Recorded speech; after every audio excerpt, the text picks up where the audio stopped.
What's up, DYC loves? It's your girl Donje. We're back with another episode on DYC TV.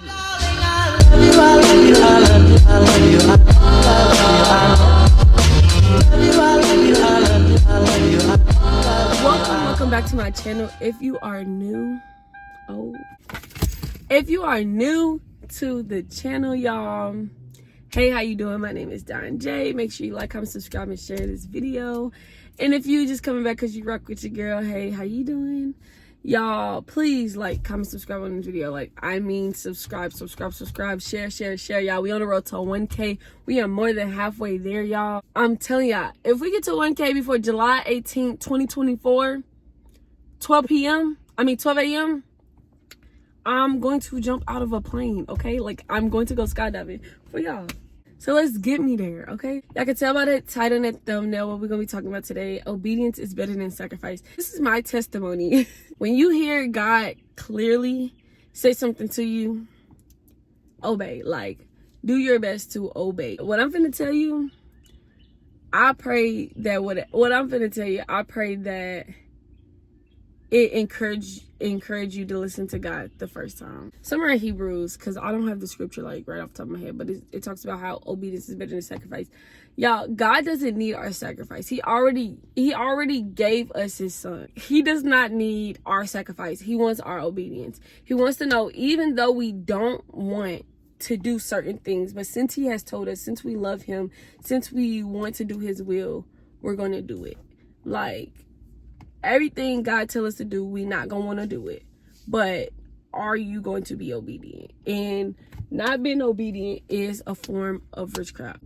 For a disclaimer, I am not perfect. I still sin. Sometimes God will tell me to do things and I may be too scared at the moment to do it and I won't do it. Or like, you know, I feel like flesh is getting the best of me and I might operate on my flesh. I am not perfect by any means, but this is my testimony. Okay? Depending on how long you've been watching me, you've been subscribed to me, you've been following me, you would or wouldn't know that I was in a relationship for like 7.5 years, right? Since I was 14 all the way till I was like 21 and some change. Because it officially ended July 3rd, July 4th, July 3rd or July 4th. So, of 2023.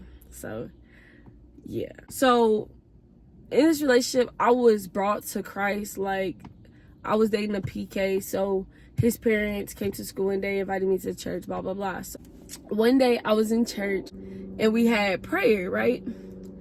And I remember being at the back of the church, in like, the corner, knelt down on the chairs, because they didn't have pews, they had chairs. And I was in the chairs, and I was praying like this, you know, talking to God and stuff like that. And for the first time, I heard God say to leave my ex, or he was going to take his hand off of what he had for me. I heard him so clear. I was like, oh my, like, usually the relationship was very bad. It just wasn't healthy. It wasn't healthy for neither of us to be in. But at the time, since we were so in love or whatever, it felt like it didn't matter, right? So when God told me this was after a time where we had just got back on like good terms, like the relationship was doing good and like there was nothing wrong with it, right? So I thought. It was some infidelities in the relationship, but at this time, like, we got past it. In my head, when God told me that, I cried out, obviously, because, you know, I do not remember how old I was. This had to be in 2020 or 2021. He was in college. And, yeah. So I had to be about 19, 20. Mind you, we've been together since I was 14. Okay? Since I was 14 years old. So I basically, you know, in high school, that's when you're growing up. I grew up with this person. So, like, I'm to a point where we're finally good. We're at a good place.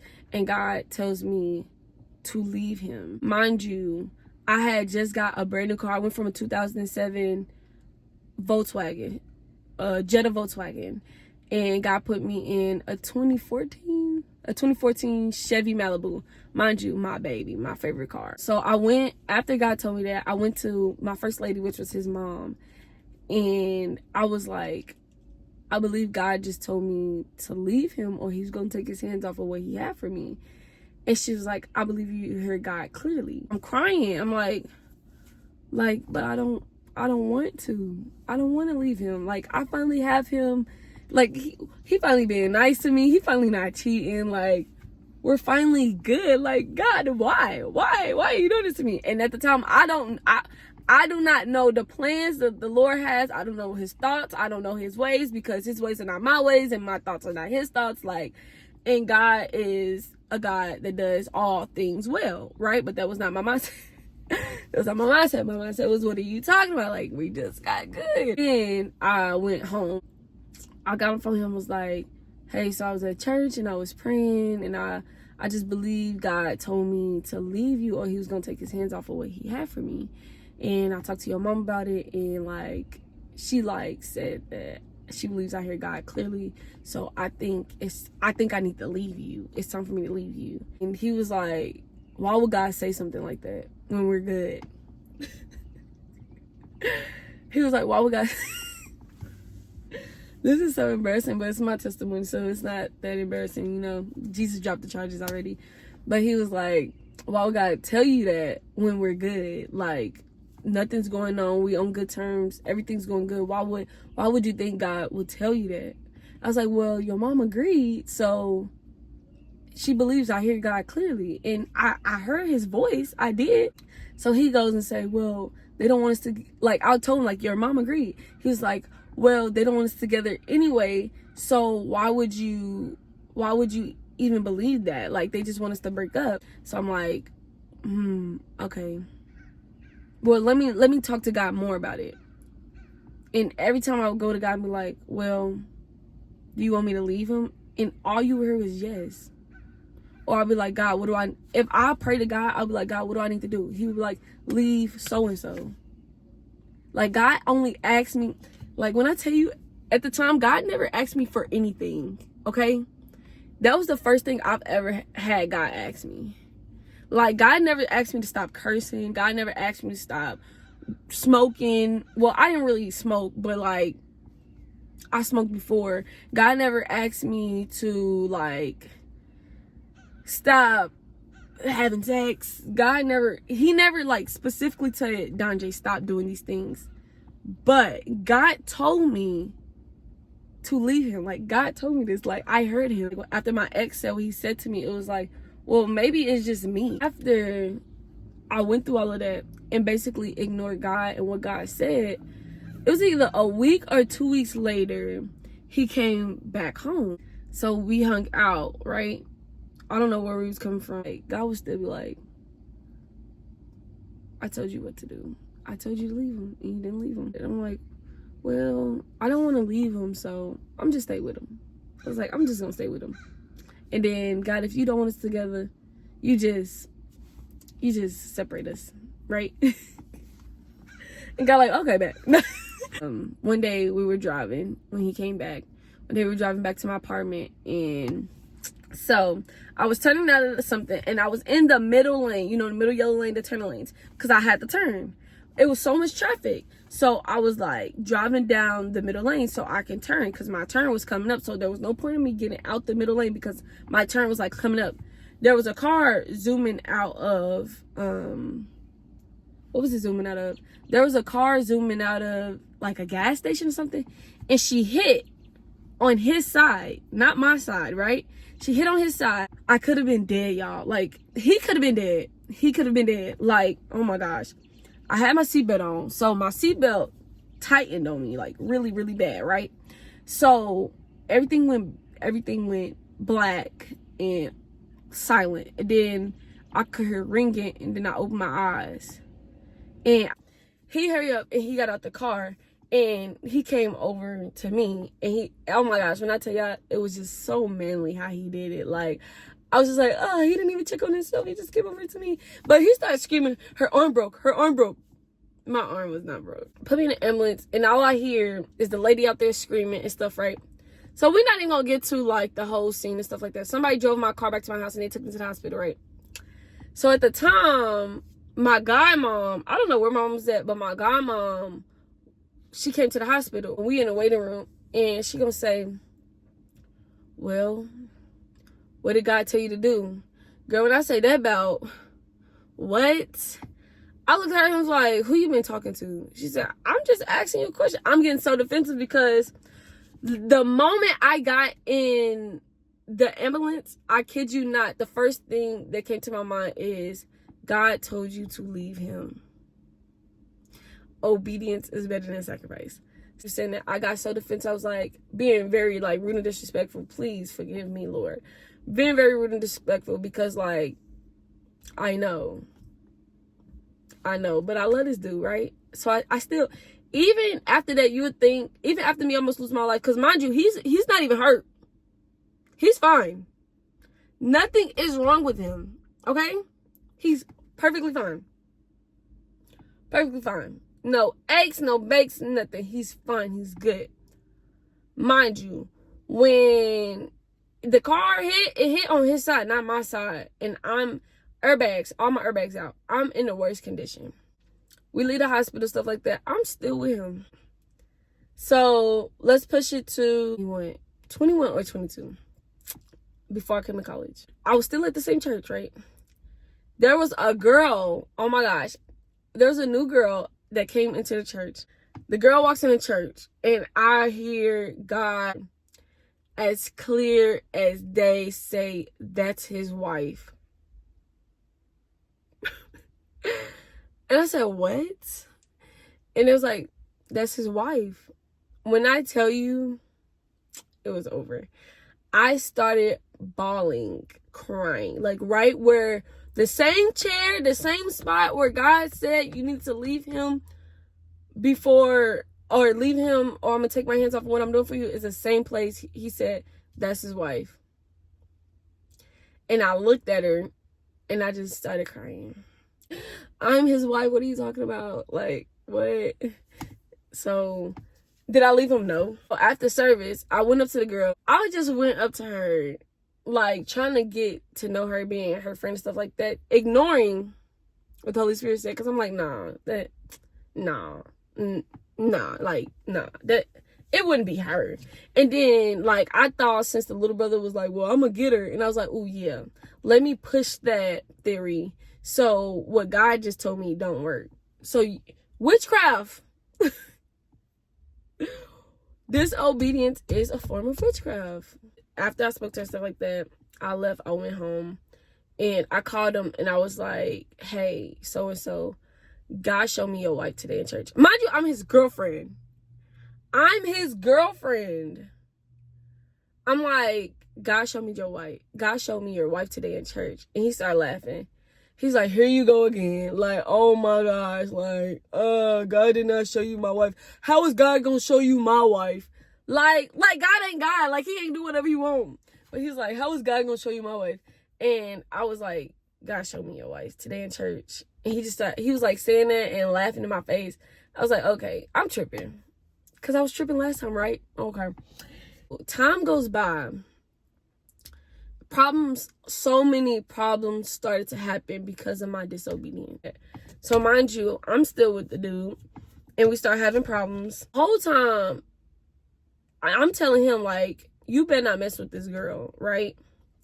One day we went out, and I felt it in my heart that him and this girl had something going on.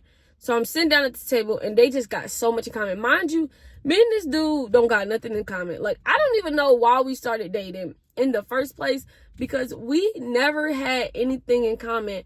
And we never had anything in common. When I sat down and listened to him and this girl talk, they had so much in common. If I wasn't with him, I would have put them together.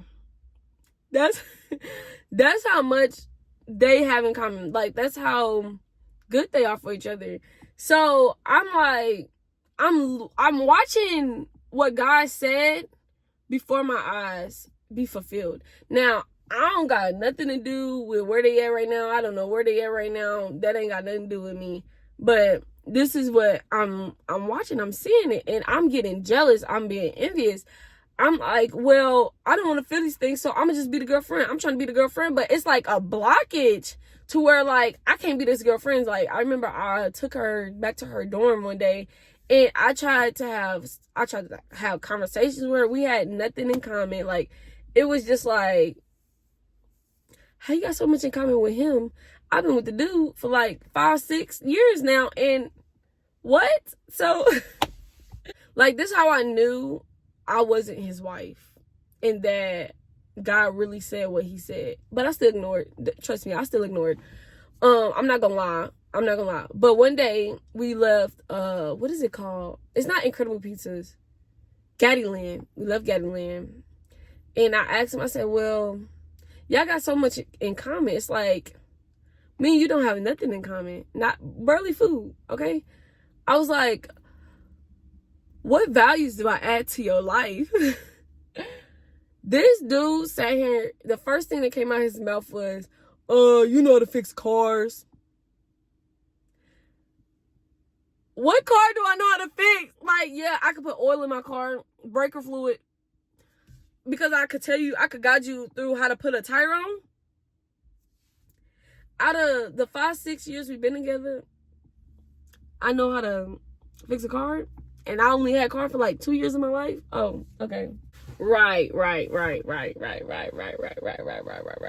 I'm like, wow, because I could name off a whole bunch of stuff, a whole bunch of different values you add to my life. But okay, so that's how I knew that all of this finna go downhill. Okay, so I left the church, and me and him stayed in contact, but now we're having to sneak around. I hate sneaking around. Especially when I felt like I was grown, sneaking around, no. And like, I eventually lost my apartment. I lost my car. I lost my job. I'm not blaming this on him, but when you're operating in disobedience, like, you're going to lose some things. God said if I didn't leave him, he was going to take his hands off of what he was doing for me. God was blessing me so much. God was so heavy in my life. Being disobedient is me walking out of his life, walking away from the covenant, walking from under the covenant, walking out of the will, not, telling him, I don't want to do your will. I want to do whatever I want. That's me being disobedient. So me walking away from God, I'm walking into the world. I'm walking with the devil. So stuff is going to happen. My blessings, well, I was getting blessed. Like, God still, like, made sure I had what I needed and stuff like that. But, like, if you know, you know. I started losing stuff. Like, his hand was not over the stuff, because instead of, he didn't move his hand, I moved his hand. I moved away from his hand because of my disobedience, because of my flesh, because of my desires. I was not asking God to give me the desires of his heart. I was going off the desires in my heart, and I wanted to be with this boy no matter what. I'm a ride or die. Plus, I was holding on to a promise that this boy that is not God. This is why females need to learn. Females and guys need to learn the promises of God. Because this dude, when I was 14 years old, he gave me a promise. He was like, because I told him about like how I had to grow up and stuff like that, and it wasn't that easy. He was like, when he makes it to the NFL, that he was going to give me everything I need, everything that I like desire, and I wasn't going to struggle no more. He is such a great football player. When I say he is such a great football player, like, you can't take it from him. The boy, if he don't go to the NFL, I'm going to be surprised. So when he said that to me, I held on to it for so long, because it's the life that I want. I don't want to struggle no more. I've been struggling all my life. Like, I want a big family. I want to be happy. Like, and now God in it? Yeah, no. Like, of course, but God wasn't in it. But that's what my mindset was. So I was willing to deal with whatever. I still didn't leave. This boy is just doing it up. I get to college. I'm in college. This boy give me a hard time about being in college. If I go out and make friends, and some of them are the opposite sex, like, giving me a hard time. Mind you, due to my disobedience, not letting him go, I'm having to go through all this extra stuff, and I'm missing what God is trying to do, right? Stronghold breaks when I release him. But I could not release him, because it's like we'll go like a while without talking, right? This is me in college. We'll go a while without talking. Right? And then after not talking, he'll come back. And, like, I'm going to be very transparent. He'll come back. He'll come to my college, have sex with me, go back to his college, and he won't talk to me no more. And then, and like, I'm just so naive because this dude, he'll tell me what I want to hear. And it's not like he'll just stop talking to me. He'll like, I just don't think it's working because you don't want to be around my family anymore. And then I'm like, but nobody like me. And then he'll be like, I just don't think it'll work. And then he'll come back and be like, I miss you, say everything I want to hear. Then he'll get whatever he wants from me. And then be like, you just don't want to be around. I'm a family person. My mom doesn't want me with you. Like, he'll use every... Bro, you know when you start realizing, like, why would I settle for that? Like, it's crazy. This was like a cycle for a long time. Like, everybody tell me I need to leave and stuff like that. And, like, mind you, I'm struggling. And it's just like, give up to God. Like, give it up to God. Like, leave him. Like, leave him. God told you leave him. God is trying to... There's somewhere God is taking you that he cannot go. Like, I remember when I started the praise dance team at my school, and I was like, we're going to have a holy jam. We're going to have a big service and everything. Literally, the dude was literally telling me, no, you're not. You're not having that, blah, blah, blah. And what happened? It happened. Like, this dude, and also he used to tell me, like, a lot, there's no other guys really that love God that's going to really want to be with you and want to go to church and want to get to know God and stuff like that. Nobody's going to really love you the way I do. Like, guys just want to have sex with you, blah, blah, blah. Boy, God ain't make you the only... Come on. Anyway. But, like, that's the stuff I would hold on to. So that's another reason why I would just stay in my disobedience, right? I was scared. Because, like, you know, I didn't really know God like that. So it's like... Like, if I'm being honest, like, I was getting to know God, so it's like he been in my life longer than you, God. Like, from what I could see, he's been in my life longer than you. Like, why would I listen to you now? Like, where was you at? Like, he was here. Like, what? No, baby. No. Like, no. In the summertime, right? This guy... Mind you, the whole time he's giving me a hard time and everything. This guy would, like, take me to job interviews. He would take me to work, take me on dates. We would see, like, the Little Mermaid and everything together, right? One day I'm at work, and this little girl that went to my church, she went to his church one day.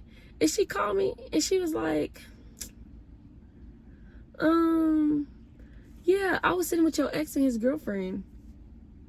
His what? My ex and his what? She's like, yeah, I was with your ex and his girlfriend. And I was like, mind you, that day she called me, it was the same day he asked me to be his girlfriend. Mind you, he always asked me to be his girlfriend. Like, the dude would pick me up to school, take me to school. Like, he would get hotels, flowers, everything. He would do all this stuff for me to where it was like, you know, he's really trying for me. Like, he's really trying to be better. No, the whole time, y'all, he had a girlfriend. And guess who the girlfriend was? The girl that God told me was his wife. Ta-da!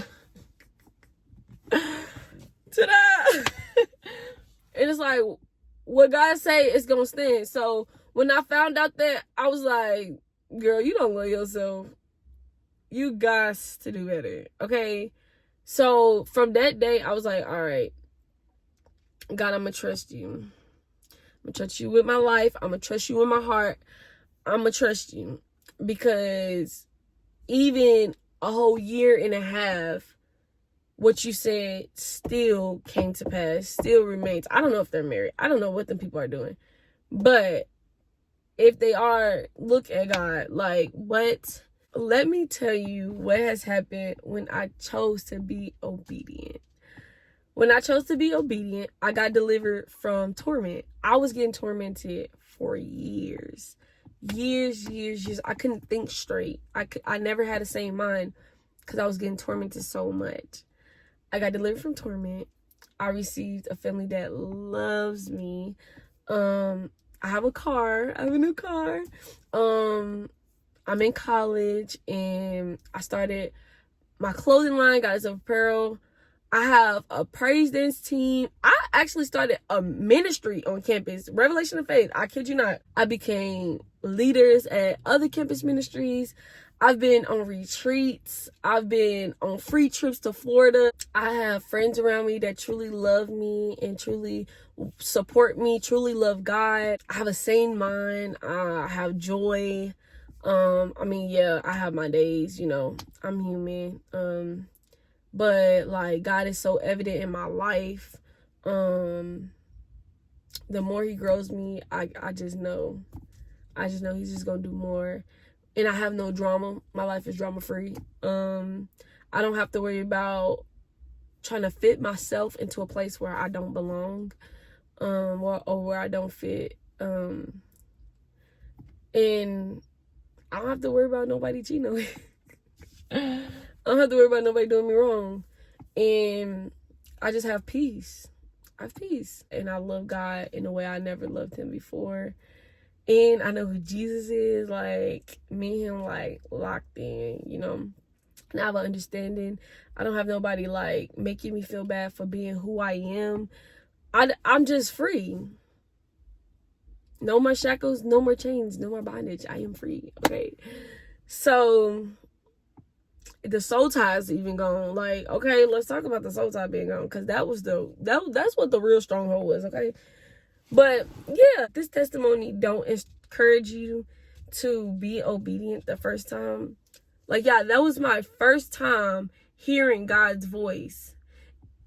Like Jonah, Jonah chapter 1. God said something to Jonah the first time.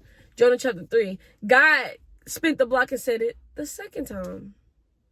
For me, I don't know how many times, but I'm probably on my, like, I was probably on my, like, 1,000 times, like, but God didn't give up on me. God said, my daughter gonna be free, and my daughter gonna walk in her anointing, okay? Some people can't go, so let me get them off, and that's what he did. And I do thank God for putting them people in my life, because it wasn't all bad things. Like, they really impacted my life in a lot of ways. Like, and they are the ones that had to, like, go through the transition with me to get me almost to where I am today. Like, they had to really, like, I know God didn't strengthen them. That's why I don't want to be no first lady. I know I put my first lady through a lot. Because my attitude was bad, my tone was bad. I just really hope this video encourage you to listen to God the first time. And if you don't listen to him the first time, please do it the second. Do not be disobedient to the point you start to lose things, to where God takes his hands off stuff because you don't want to do right. Just try. It's not gonna feel good all the time. It's probably gonna make you feel like you're suffering. Just try, because at the end, it's worth it. If you ever got your heart broken before, you understand. You know what I'm talking about. You know the pain I felt through that process, and you know you don't want to feel it ever again, right? So let's try to make sure we are being obedient, no matter what it feels like, no matter what it looks like, no matter what it sounds like. When God tells us to move, we move. Thank you for watching this video. I know this video is kind of long. If you stayed to this far, thank you so much. Like, I really do appreciate you. Thank you for listening to my testimony.